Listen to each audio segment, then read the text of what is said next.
sabi mo dun sa ano, dun sa mga bakit nandun yung Australia at saka New Zealand, ang gusto ko lang pag-usapan dito is yung ano, yung bakit daw lagi lugi ang mga Pinoy sa size. Malaking factor sa basketball. Ang sabi ko na, ang akin palagay lang naman, yung size, alam na natin yun eh. Alam na natin yun. Mula nung araw pa, hindi pa tayo pinapanganak. Ang team ng China, laging malaki yan.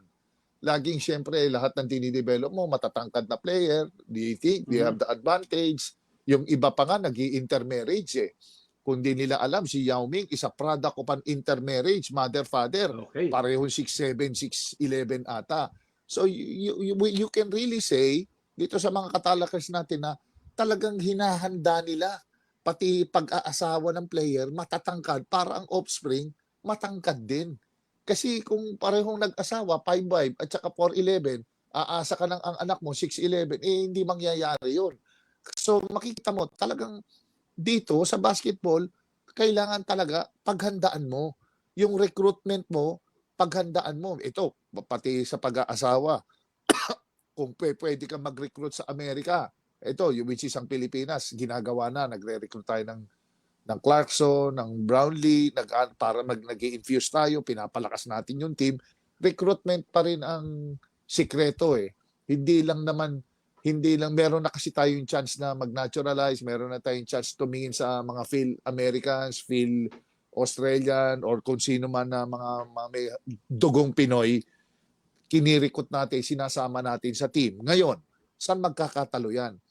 Siyempre, pag may na-recruit ka, ipapasok mo sa sistema yung player. Kasi ako, product ako ng sistema, na-develop akong player, hindi ako gifted. Pero pare, siyempre, tinuruan ako maging good role player. Itong role ko, bumangga, rebound, fumaul, umiscreen, bumlock, dumipensa. Yun lang yung role. Pinadali lang ng coach na sumalangit na Ron Jakes. Pinadali niya lang yung role para pumasok ako sa sistema. Kasi yung sistema ng team, in place na yun eh. So doon ka lang papasok and hindi masyado muna in-expand yung laro ko kahit na dapat i-expand nung mga panahon na yun dahil nasa formative years ako ng basketball.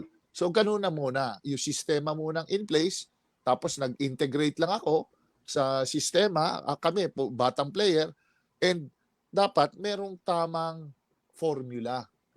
Yan, kasi ito gusto ko lang masabi paano tayo makaka-compete dahil lagi na lang raw size ang problema. Kailangan may tama tayong formula since malalaki ang kalaban.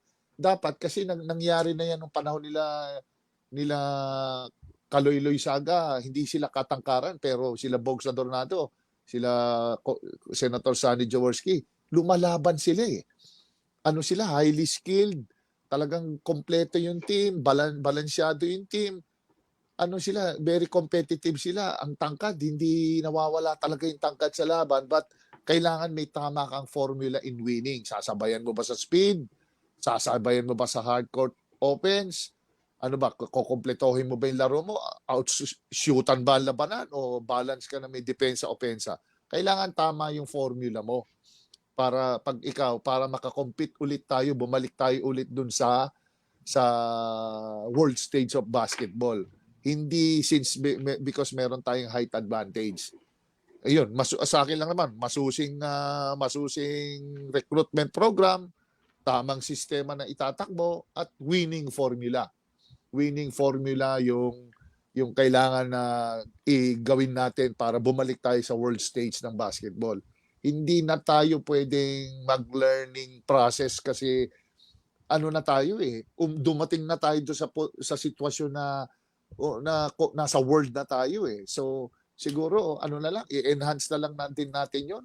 Siguro dagdag tayo, improve natin yung mga current na magagandang bagay na nakita natin itong World Cup. Pare, baka may pahabol ka pa. Yeah.